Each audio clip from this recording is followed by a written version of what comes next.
A publisher of medical journals, M as in Mike, DPI, concluded that another Pfizer vaccine called Comirnaty carried DNA impurities up to 500% above the medical limit, which can impact the safety of pharmaceuticals. What does this mean about the investigation we need to do into the vaccine that people like you and me took? Let's bring in Robert Redfield. Great honor to have him on the show. CDC director throughout the pandemic, a legend when it came to dealing with HIV/AIDS. Obviously served on the board of Operation Warp Speed, which brought us accelerated vaccine. Doctor, thanks. It's good to see you again. Thanks for having me, Chris. First, Doc, I know you're dealing with long COVID. A lot of people say it doesn't exist, and if you do have symptoms, it can only come from the vaccine. What do you want them to know? Well, first, long COVID is a very significant clinical reality, both from the infection itself, as you mentioned, and I do have a number of patients that have long COVID-like symptoms from the vaccine. I think the most important thing that I want people to know is most of the patients that have long COVID have really never been heard by the medical profession. I mean, I would say of the patients I see, almost all of them have been told they need to see a psychiatrist, they have anxiety, it's not real.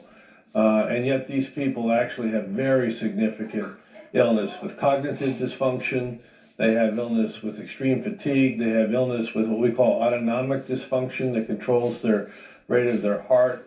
They have problems with what we call significant pelvic vein disease.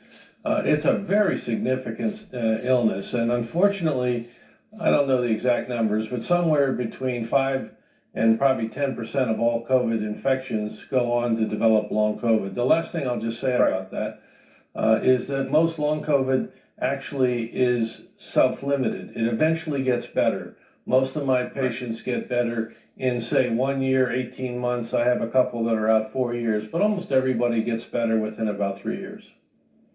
I mean, the question is that what can we be doing about it? And do you believe that we should have a review commission a la the 9/11 Commission, not sitting congressional members, who take a look at all the decisions made during the pandemic for both administrations to see what was right, what was wrong, and what needs to be different?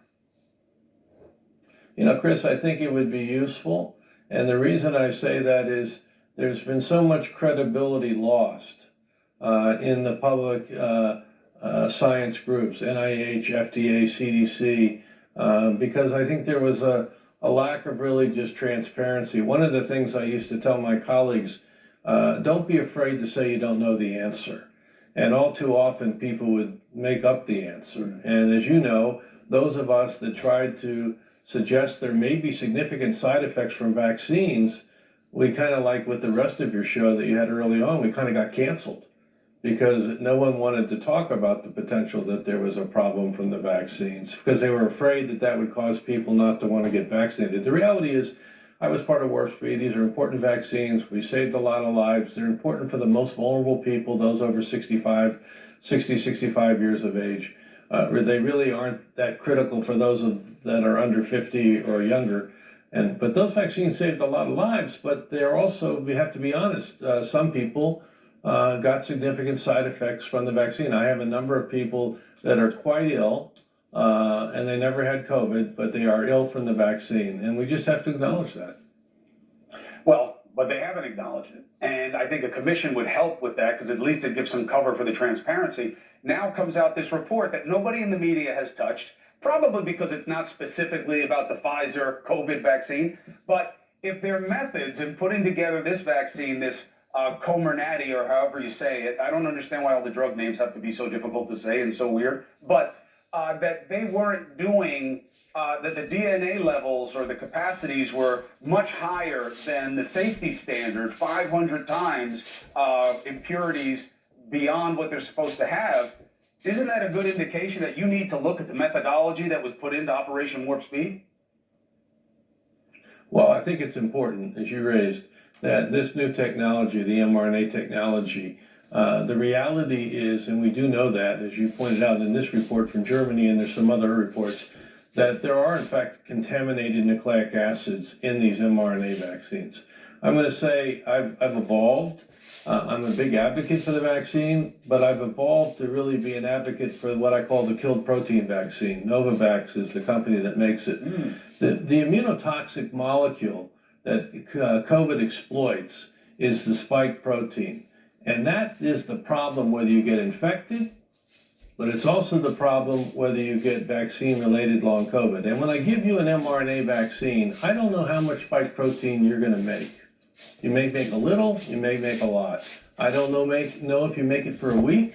I don't know if you make it for a month. I have no control over that. So I've moved to giving a killed protein vaccine, which I know exactly how much spike protein I give you. I know the decay curve of that protein. And I can tell you in my clinical practice, I'm not taking care of anybody with what you would call long vax that received the protein vaccine, but I am taking care of a number of people that have long vax from the mRNA vaccines. And that's why we need a commission to talk about the nature of the mandates. You know, when they put together the preparedness protocol back in the George W. Bush administration, they said not to use the mandates because nobody would comply. You had talked earlier on about mandatory testing in the military, but you gave a rationale about a specific need, and that community protocols would be based on 50% compliance because people wouldn't do these things. We need to have a review, and I'd love to continue the conversation as we get more data, Doc. Can I count on you? Yeah, no, I'd love to. And I do agree with you that one of the big mistakes that was made, people tried to mandate the use of these vaccines. It was a big mistake.